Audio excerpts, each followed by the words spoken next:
Welcome everyone. ये ancient history के questions PYQs BPSC में जो आ चुके हैं अभी तक, उसकी एक पुस्तिका आई है घटना चक्र। उसी में जितने भी एंशियंट पोर्शन में जितने भी BPSC के क्वेश्चंस हैं उन्हीं को हम कर रहे हैं और यह सीरीज़ का 6ठा वीडियो है। तो हम स्टार्ट करते हैं प्राचीन भारत में स्थापत्य कला से। ठीक है, तो फर्स्ट क्वेश्चन जो है कि बराबर की गुफाओं का उपयोग किसने आश्रय गृह के रूप में किया। आश्रय गृह के रूप में बराबर की गुफाओं का प्रयोग किसने किया। तो देखिए यहाँ से क्वेश्चन आ जाता है कि बराबर की गुफाओं का प्रयोग किस लिए होता था, तो आश्रय गृह के लिए होता था। ठीक है, अब किसने किया था, तो ऑप्शन में है आजीविकों ने, थारवों ने, जैनों ने और तांत्रिकों ने। इन चारों में से किसने किया था बराबर की गुफाओं का प्रयोग आश्रय गृह के लिए, तो आजीविकों ने। ठीक है, अब देखिए डिटेल। मौर्य युग में पहाड़ियों को काटकर निवास स्थान बनाने की कला का विकास हुआ। अशोक तथा उसके पौत्र दशरथ ने, दशरथ के समय, अशोक का पौत्र कौन था, तो दशरथ था, के समय में बराबर तथा नागार्जुनी पहाड़ियों को काटकर आजीविकों के लिए आवास बनाए गए थे। अशोक के समय बराबर पहाड़ी की गुफाओं में सुदामा की गुफा, कर्ण चौपर आदि गुफा प्रमुख हैं। तो देखिए ये ध्यान में रखना है कि सुदामा की गुफा कहाँ है, तो बराबर की गुफाओं में से। कर्ण चौपर कहाँ है, तो बराबर की गुफाओं में है। किसके समय में बना, तो अशोक और उसके पौत्र दशरथ के समय में। ठीक है, नेक्स्ट क्वेश्चन। भारतीय स्थापत्य कला में स्तूप, चैत्य और विहार का निर्माण निम्नलिखित में से किससे संबंधित है। आजीवक संप्रदाय, वैष्णव संप्रदाय, बौद्ध धर्म, शैव संप्रदाय। स्तूप जो है, स्तूप का संबंध कभी भी वैष्णव संप्रदाय से या शैव संप्रदाय से हिंदू धर्म में स्तूप का प्रयोग नहीं हुआ है। और आजीवक संप्रदाय में भी स्तूप की कोई जानकारी अभी तक हमें प्राप्त नहीं हुई है। ठीक है, तो एक ही ऑप्शन बचता है बौद्ध, और बौद्ध तो फेमस स्तूपात जो फेमस ही हैं बौद्ध धर्म के लिए हैं। ठीक है, ये देखिए 69th में ये क्वेश्चन आया था। भारतीय वास्तुकला में स्तूप, चैत्य और विहार बौद्ध स्थापत्य के प्रमुख तत्व हैं। बौद्ध स्थापत्य के प्रमुख तत्व क्या हैं, तो स्तूप, चैत्य और विहार। स्तूप एक गोलाकार समाधि स्थल है जिसमें मुख्यतः महात्मा बुद्ध और उनके प्रिय शिष्यों के शारीरिक अभिषेक, बुद्ध और उनके प्रिय शिष्य भी। स्तूप पूजा स्थल है किंतु इसमें पूजा कक्ष नहीं होते। चैत्य प्रार्थना कक्ष होते जिसमें पूजा के लिए एक कक्ष और एक स्तूप होता है। इसी कक्ष में बैठकर बौद्ध विद्वान पूजा अर्चना करते हैं। विहार निवास स्थान होता है। ठीक है, तो देखिए यहाँ से 2-3 चीज़ हम निकाल सकते हैं।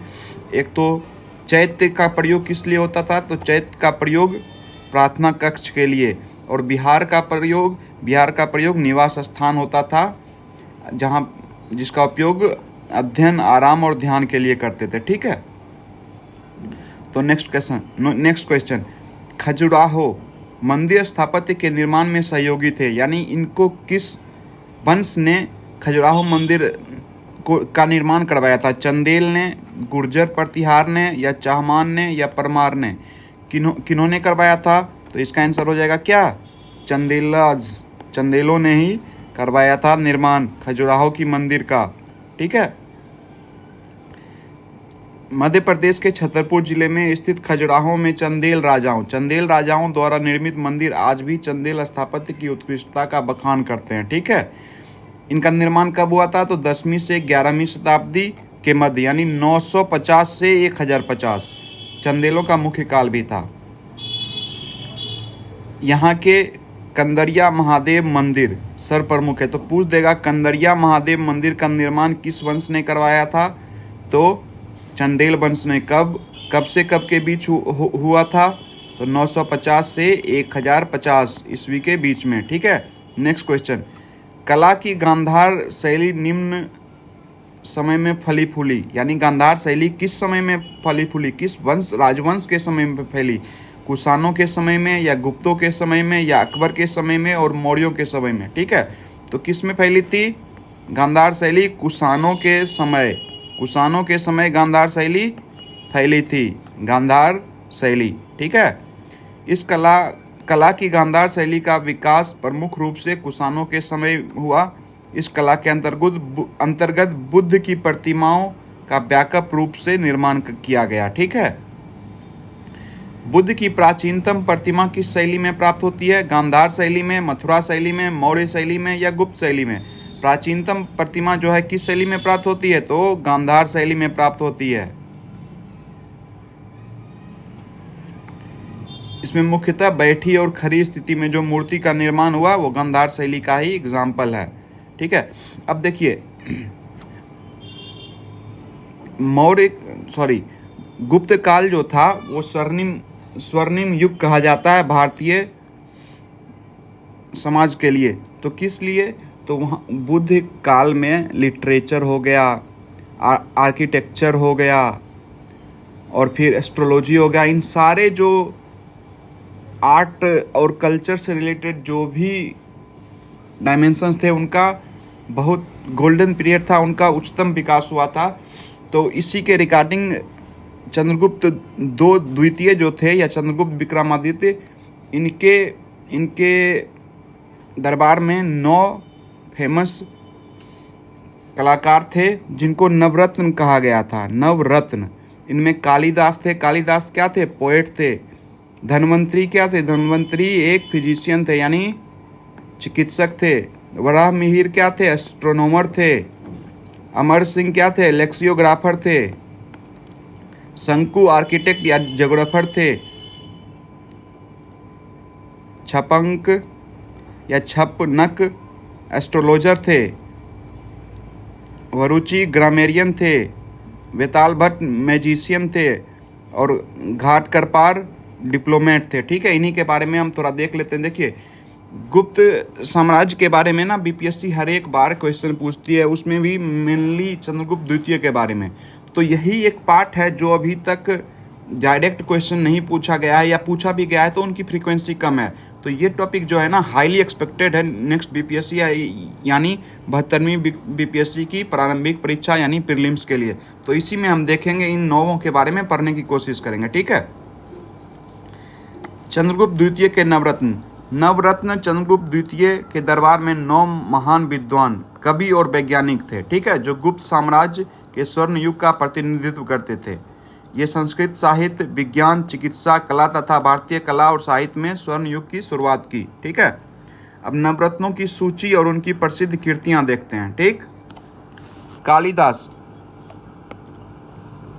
भारत के अमर कवि कालिदास कवि और नाटककार थे। कालिदास इनकी संस्कृत कवि और नाटककार इनको माना जाता। तो कालिदास किस लैंग्वेज में लिखते थे? तो संस्कृत में लिखते थे। इनकी प्रमुख कृतियां क्या हैं? तो प्रमुख कृतियां हो गई अभिज्ञान शाकुंतलम, मेघदूतम, रघुवंशम और अल्विकामित्रम। ठीक है, दूसरे हो गए अमर सिंह, ये एक कोषागार थे, ट्रेजरर थे। ठीक है, और अमर कोश नामक शब्दकोश की रचना की, मानक शब्दकोश की रचना की। देखिए, अमर सिम्हा जो थे, इनका देखिए कंट्रीब्यूशन, संस्कृत लेक्सियोग्राफर थे जिन्होंने अमरकोश को लिखा। ए स्टैंडर्ड ट्रेजरर, वही कोषागार थे, कोष के अधिकारी होंगे, ट्रेजरर होंगे। इन संस्कृत लैंग्वेज थे।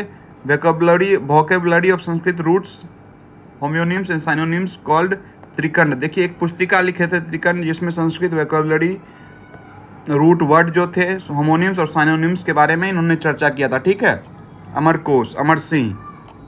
अब आगे वराह मिहिर, ये खगोल शास्त्री थे, गणितज्ञ भी थे, जिन्होंने बृहद संहिता ये लिखे थे। इसको विश्वकोश भी कहा जाता है।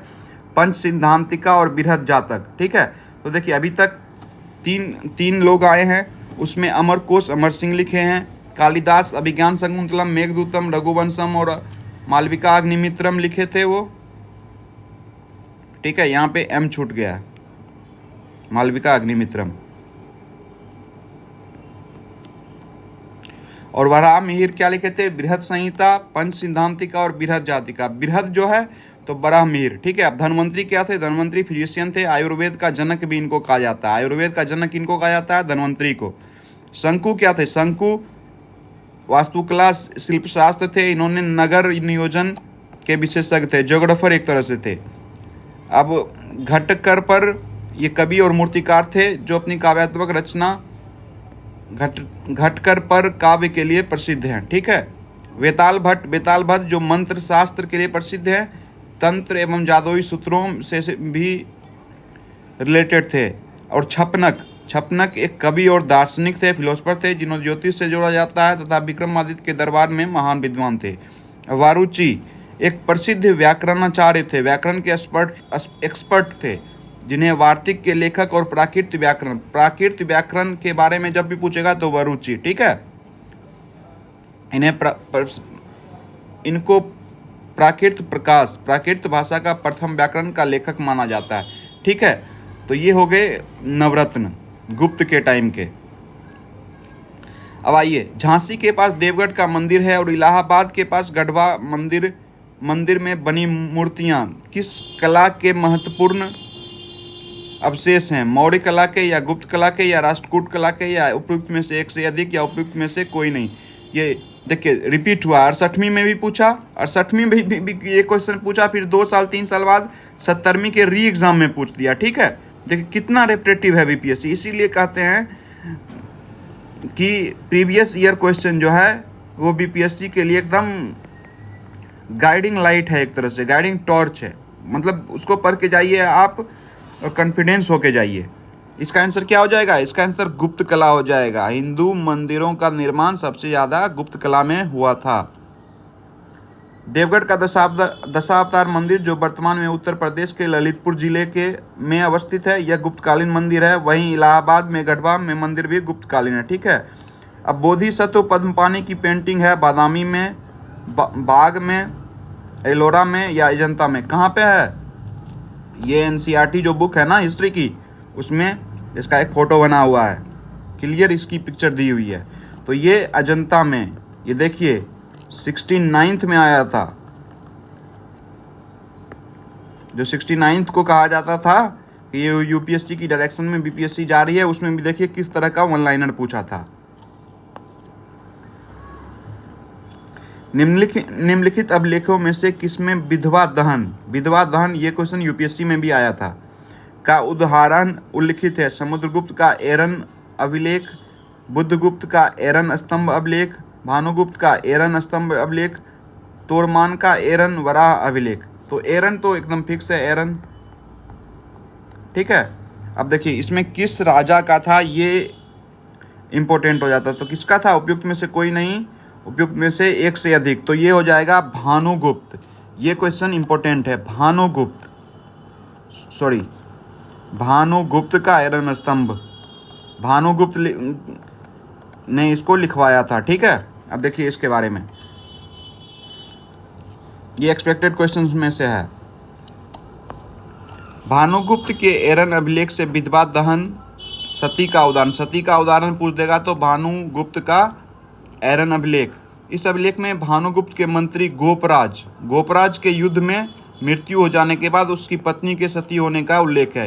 यानी भानुगुप्त के मंत्री जो थे गोपराज, इनकी मृत्यु हो जाती है और इनकी जो पत्नी होती है, इनके सती होने का उल्लेख है। यह अभिलेख 510 ईस्वी का है। 510 ईस्वी का ये अभिलेख है। एरन मध्य प्रदेश के सागर जिले में है। ऐतिहासिक गांव है जो बीना और रूता नदी के संगम पर स्थित है। बीना और रेवता। ठीक है, इंपॉर्टेंट हो गया। तो एरन अभिलेख में क्या है? एरन अभिलेख में सती प्रथा की चर्चा है। किसके टाइम में लिखा गया था? तो किसके टाइम में? तो भानुगुप्त कब लिखा गया था? 510 ईस्वी के आसपास। नेक्स्ट क्वेश्चन, खजुराहो मंदिर स्थापत्य के निर्माण में सहयोगी कौन थे? खजुराहो में रिपीटेड क्वेश्चन है, चंदेल हो जाएगा। बराबदुर विश्व में सबसे अद्भुत स्तूप है। ये देखिए बराबदुर स्तूप जो है किसका शानदार उदाहरण है? भारतीय तिब्बत कला, भारत कंबोडिया कला, भारत चंपा कला, भारत जावा कला। ठीक, किसका हो जाएगा? तो ये हो जाएगा भारत जावा।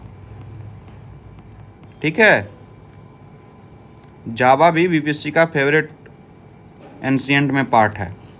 बहुत क्वेश्चन जावा के हम लोग देखे थे। एक राजा भी थे जिनको दान में दिया गया था जमीन, 5 गांव नालंदा विश्व विहार के देख रेख के लिए। देखिए यही क्वेश्चन हो गया। फिर चीनी स्रोत के अनुसार श्रीलंका के शासक मेघवर्मन ने गया में बौद्ध मंदिर बनाने की अनुमति के लिए निम्नलिखित में से किस गुप्त राजा के पास एक मिशनरी भेजी थी? ये गया में बौद्ध मंदिर है। ठीक है, ये गया में बौद्ध मंदिर है। नालंदा महाविहार की चर्चा यहाँ नहीं है। तो किसके यहाँ भेजा था? चंद्रगुप्त द्वितीय के यहाँ, या चंद्रगुप्त प्रथम के यहाँ, या समुद्रगुप्त के यहाँ, या इनमें से कोई नहीं। तो किसके यहाँ हो जाएगा? चंद्रगुप्त द्वितीय, चंद्रगुप्त प्रथम या समुद्रगुप्त? तो हो जाएगा समुद्रगुप्त। ठीक है,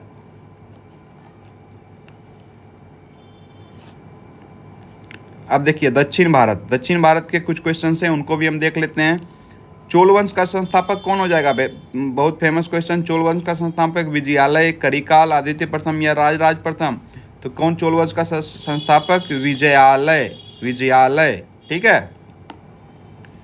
चोल काल किसके लिए प्रसिद्ध था? तो चोल काल इसके लिए प्रसिद्ध था, ग्राम पंचायत, राष्ट्रकूट राजवंश के साथ युद्ध, श्रीलंका के साथ व्यापार, तमिल संस्कृत की उन्नति। किसके लिए प्रसिद्ध था? मतलब यूनिक क्या था चोल में? तो था ग्राम पंचायत। ये चोल शासन काल में हमको एक यूनिक चीज़ मिलता है, इसी के लिए यह प्रसिद्ध था, यह है। कौन सा मध्यकालीन भारतीय साम्राज्य व्यापक स्तर पर स्थानीय स्वशासन के लिए प्रसिद्ध था? तो सेम हो गया, विलेज पंचायत जो होगा, जैसे ही ग्राम पंचायत तो चोल ही हो जाएगा। सेम क्वेश्चन 66 में पूछा, और देखिए यहाँ पे 63 में भी पूछा सेम क्वेश्चन। कैलाशनाथ मंदिर किस वंश ने और किस राज्य में बनाया है? कैलाशनाथ मंदिर चोल आंध्र प्रदेश में थे ही नहीं, तो ये गलत हो जाएगा। चोल तमिलनाडु, पल्लव तमिलनाडु और पल्लव आंध्र प्रदेश। देखिए चोल आंध्र प्रदेश में नहीं होना कहना एकदम पूर्णतः गलत हो जाएगा। पूर्णतः नहीं, कुछ आंध्र प्रदेश का कुछ हिस्सा जो था, जो अभी आंध्र प्रदेश में है, वह चोल के शासनकाल में था। जो एकदम नॉर्थ तमिलनाडु के जस्ट ऊपर जो लगा हुआ इलाका है, तिरुपति वाला इलाका। तो इसका क्या आंसर हो जाएगा? कैलाशनाथ मंदिर किसके टाइम बना था? तो पल्लव के टाइम, पल्लव। इसका देखिए कैलाशनाथ या कैलाशनाथर मंदिर कांचीपुरम। यहाँ पे मोदी जी नहीं बीच पे घूम रहे थे, कचरा उचरा साफ कर रहे थे। तमिलनाडु में स्थित मंदिर है। इसका निर्माण पल्लव वंश के शासकों द्वारा करवाया गया था। जो लोग जानते हैं उस राजा का नाम जिसने इस मंदिर का निर्माण करवाया था, वो कमेंट कीजिएगा। उस राजा के नाम को कमेंट में लिखिएगा। निम्नलिखित में से कौन सा मंदिर कांचीपुरम में स्थित है? तो बताइए। वेंकटेश्वर स्वामी मंदिर, पद्मनाभ स्वामी मंदिर, पद्मनाभ स्वामी मंदिर, अरुल मिगु रामनाथ स्वामी मंदिर, या एकाम्बेश्वर स्वामी मंदिर? तो क्या हो जाएगा? एकाम्बेश्वर मंदिर। पल्लव शासकों के काल में इसका निर्माण हुआ था। इस मंदिर से पल्लव काल से लेकर नायक कालों के समय तक के विभिन्न शिलालेख प्राप्त हुए हैं। ठीक है, इस मंदिर से। तंजावुर में बृहदीश्वर मंदिर का निर्माण किस राजा के द्वारा करवाया था? तंजावुर फेमस है चोल के लिए ही। राजराज 1 या राजेंद्र 1 या राजेंद्र 2 या कोलोन्तुक 1? तो कौन हो जाएगा? राजेंद्र 1 नहीं होगा, राजराज 1 हो जाएगा। क्या हो जाएगा? राजराज 1। ठीक है, तंजावुर में बृहदीश्वर मंदिर का निर्माण कौन कराया? तो राजराज 1। निम्नलिखित में से चेर राजवंश की राजधानी कौन सी थी? 17वीं बीपीएससी। कुरुवुर या कांचीपुरम या मदुरई या उपयुक्त में से एक से अधिक? ठीक है, तो क्या हो जाएगा? कुरुवुर या करूर। ठीक है, चेर राजवंश की राजधानी कुरुवुर या करूर। ध्यान से देखिए, बीपीएससी फिर से पूछ सकती है इस क्वेश्चन को।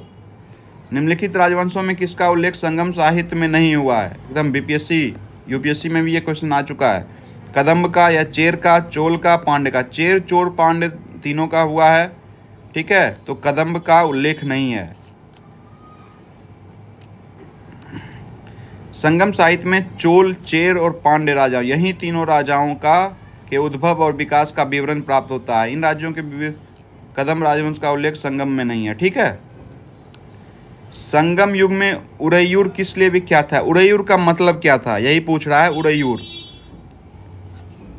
मसालों के व्यापार का महत्वपूर्ण केंद्र, कपास के व्यापार का महत्वपूर्ण केंद्र, विदेशी व्यापार का महत्वपूर्ण व्यापारिक केंद्र या आंतरिक व्यापार का महत्वपूर्ण व्यापारिक केंद्र। तो क्या हो जाएगा? कपास के व्यापार का महत्वपूर्ण केंद्र। ठीक है। संगम युग में उरैयूर किस लिए विख्यात था? तो कपास के व्यापार का महत्वपूर्ण केंद्र। चलिए, पिछले लेक्चर में हमने एक क्वेश्चन किया था कि हर्ष के टाइम जब ह्वेनसांग आया था तो वाराणसी किसके लिए फेमस था? वाराणसी या काशी या बनारस किसके लिए फेमस था? पिछले लेक्चर में ये क्वेश्चन है और बीपीएससी ये क्वेश्चन पूछ चुकी है। ठीक है। तो इसका आंसर आप लोग कमेंट कीजिएगा। दक्षिण भारत के मंदिरों के आकर्षक द्वार क्या कहलाते हैं? यानी उनके गेट को क्या कहा जाता था? शिखर या गोपुरम या देवालय या मंडप, क्या कहा जाता था? गोपुरम। दक्षिण भारत के मंदिरों के आकर्षक द्वार, गेट को क्या कहा जाता था? गेट को गोपुरम कहा जाता था। रोमन साम्राज्य से व्यापारिक संबंध किसने स्थापित किए? कुषाण ने या चेर ने या पश्चिमी शक ने या वकाटक ने? किसने स्थापित किए थे? तो चेर ने।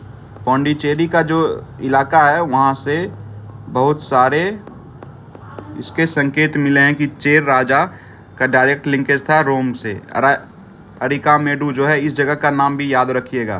पूछ देगा कहाँ से ऐसी वस्तुएं मिली हैं जिससे यह साबित होता है कि चेर का संबंध रोमन से था। तो अरिकामेडू या पौंडीचेरी में ही एक जगह है अरिकामेडू। नेक्स्ट, फारसी यात्री अब्दुल रज्जाक भारत में किस राजा के शासनकाल में आया था? देवराय 1, कृष्णदेवराय या देवराय 2 या कृष्णराय 2? तो किसके आया था? देवराय 2। अब्दुल रज्जाक देवराय 2। अब्दुल रज्जाक 2 गो जो है इसमें, तो देवराय 2। ठीक है। 2 गो जे तो 2 और देव। ठीक है। उसने अपने अब्दुल रज्जाक जो है उसके यात्रा वृत्तांत का नाम क्या था? मतला उस सदैन व मज्म उल बहरीन। अब्दुल रज्जाक मतला उस सदैन व मज्म उल बहरीन। ठीक है, ये याद रखिएगा। निम्नलिखित में से साहित्य एवं प्राचीन निम्नलिखित में से किस भारतीय दर्शन ने परमाणु सिद्धांत का प्रतिपादन किया? किससे हुआ है परमाणु सिद्धांत का प्रतिपादन? तो हुआ है वैशेषिक। ठीक है। वैशेषिक को कौन दिए थे? कल ही हम लोग पढ़े थे। वैशेषिक को कनाड दिए थे, कनाद। पिछले लेक्चर में जिनको ये नहीं पता है, philosophy 6 philosophies of Indian history या इंडियन स्कूल ऑफ फिलोसफी 6, ये पिछले लेक्चर जो 5वां लेक्चर है उसमें जाके देख लीजिएगा। कालिदास के कुमार संभवम में किस पौराणिक चरित्र के जन्म की कहानी है? सनत कुमार के जन्म की कहानी है या कार्तिकेय के जन्म की कहानी है या प्रद्युम्न की जन्म की कहानी या अभिमन्यु? तो कुमार संभवम जो है, यह कुमार ये कार्तिकेय का ही एक नाम है। तो क्या आंसर हो जाएगा? कार्तिकेय।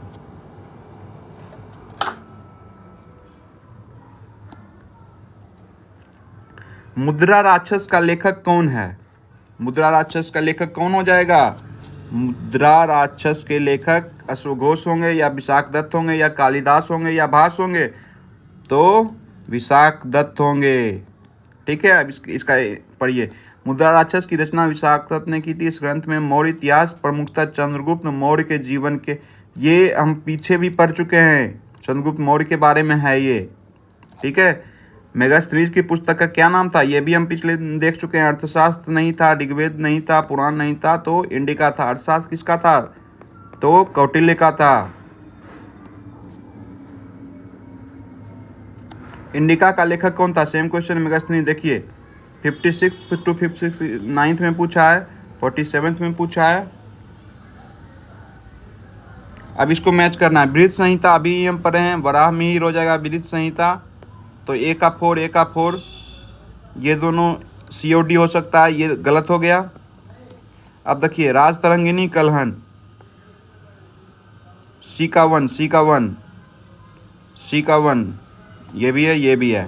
ठीक है, अब विक्रमादेव रचित और मूसिका मसा। ठीक है, देखते हैं इसका आंसर। मूसिका मसा या मूसिक वंश अतुला लिखे हैं। ठीक है, और विक्रमांक देव रचित या चरित विक्रमांक देव रचित विल्हन लिखा है। ठीक है, ये याद रखिएगा। मूसिक मुसा अतुला लिखा है और विक्रमांक देव रचित देवचरित्र विल्हन। विल्हन कौन सा लिखा था? विक्रमादेव रचित। ठीक है, कौटिल्य अर्थशास्त्र, पाणिनि अष्टाध्यायी। ठीक है, कौटिल्य अर्थशास्त्र और पाणिनि अष्टाध्यायी। कामंदक नीतिसार, ये क्वेश्चन देखिए, कामंदक नीतिसार और कालिदास कुमार संभवम। अब देखिए ये क्वेश्चन कामंदक जो है, कामंदक वाला जो है, ये क्वेश्चन कब पूछा है? 2019 में, और 69th बीपीएससी में भी यह सेम क्वेश्चन पूछा था। नीतिसार के लेखक कौन है? देखिए आगे आएगा। कलहन की पुस्तक का क्या नाम है? अभी देखें, राजतरंगिणी। कौटिल्य की पुस्तक अर्थशास्त्र किस विषय पर आधारित है? आर्थिक संबंध, शासन कला के सिद्धांत और अभ्यास, या विदेश नीति, या धन संचय। तो किसके? शासन कला के सिद्धांत और अभ्यास। ठीक है, कौटिल्य के अर्थशास्त्र में किस पहलू? सेम क्वेश्चन, राजनीतिक नीतियां। अर्थशास्त्र नामक पुस्तक के लेखक कौन है? कौटिल्य हैं।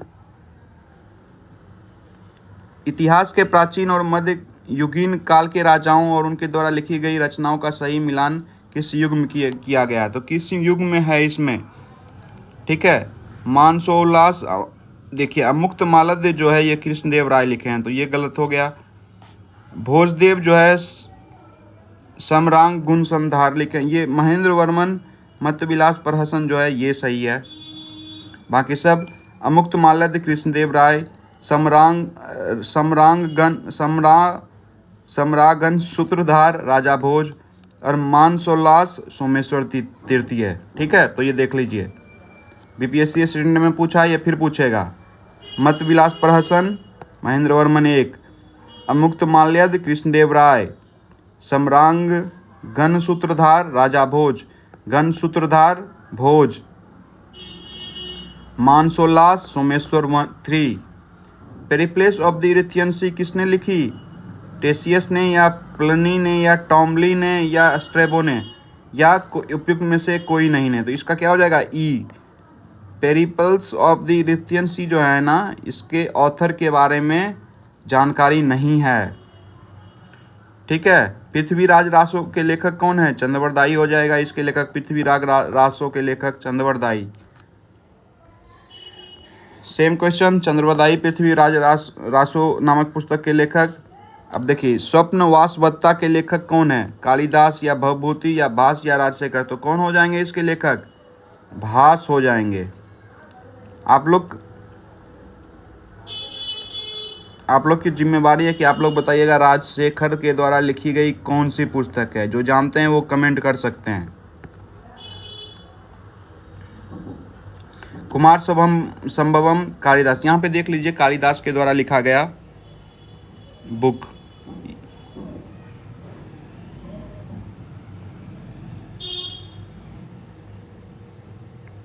हाँ, ये बुक किराता अर्जुनीय पुस्तक किसने लिखा था? भट्टी, या शूद्रक, या कालिदास, या भारवी। तो किसने लिखा था?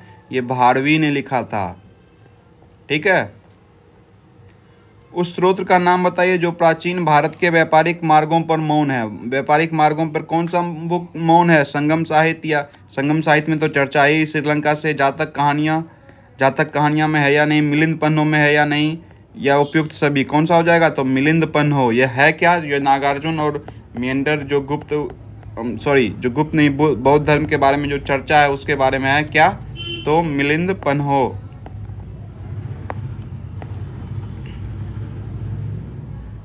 नागसेन और हिंदी यवन शासक मेआंडर के बीच वार्तालाप का वर्णन है।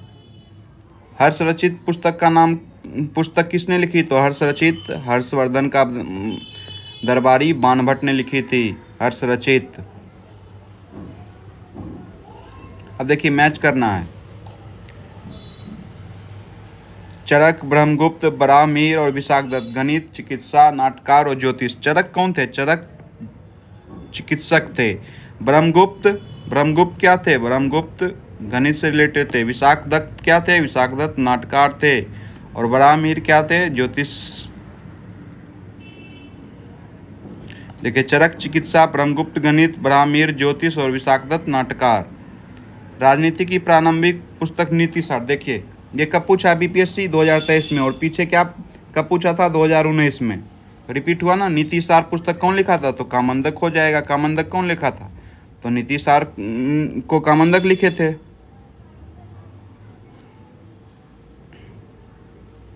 अब पूर्व मध्यकाल। कर्नाट वंश के संस्थापक कौन थे? कर्नाट वंश के संस्थापक कौन थे? तो नान्यदेव।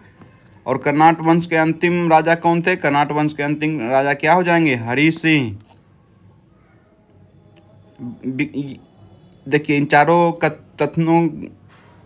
कथनों का पर विचार कीजिए। विक्रमशिला विश्वविद्यालय के बारे में। विक्रमशिला विश्वविद्यालय कहाँ है? तो भागलपुर में है। तो यहाँ क्या है? बांका जिले में। तो ये स्टेटमेंट गलत हो गया।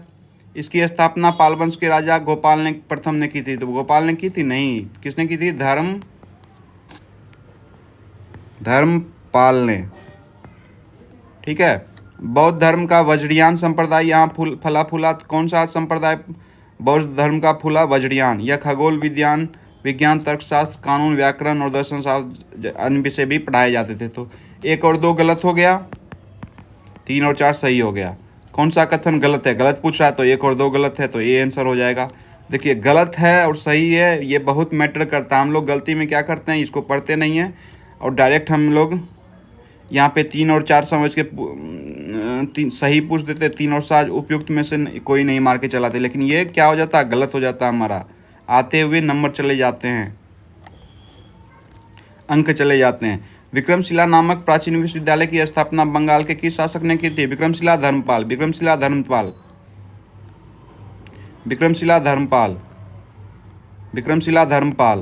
बहुत बार ये क्वेश्चन पूछा है। मैथिली भाषा का विकास निम्नलिखित में से किसके शासनकाल में हुआ? तो कर्नाट वंश के शासक काल में। नान्यदेव संस्थापक और हरिषि देव अंतिम राजा। उदंतपुर शिक्षा केंद्र कहाँ स्थित था? तो यह बिहार शरीफ बिहार में स्थित था, उदंतपुर। कश्मीर का अकबर किसे कहा जाता था? कश्मीर का अकबर सुल्तान जैनुल अबिदीन को कहा जाता था। सुल्तान जैनुल अबिदीन को। ठीक है। अकबर के समान धर्म सहिष्णु एवं सामाजिक कार्यों के लिए सुल्तान जैनुल आबिदीन को कश्मीर का अकबर कहा जाता है। उसने संस्कृत के अनेक महत्वपूर्ण ग्रंथों का अनुवाद कराया तथा श्रीभट्ट और मंसूर बिन अहमद जैसे वैद्यों को संरक्षण दिया। किसको? श्रीभट्ट और मंसूर बिन अहमद को। तो पूछ देगा श्रीभट्ट किस राजा के यहाँ था या किसने उसको संरक्षण दिया था? तो हो जाएगा क्या? सुल्तान जैनुल आबिदीन। ठीक है। अब यहाँ से नेक्स्ट लेक्चर से हम लोग कहाँ आएंगे? मध्यकालीन भारत के इतिहास पे। ठीक है। Okay, thank you then.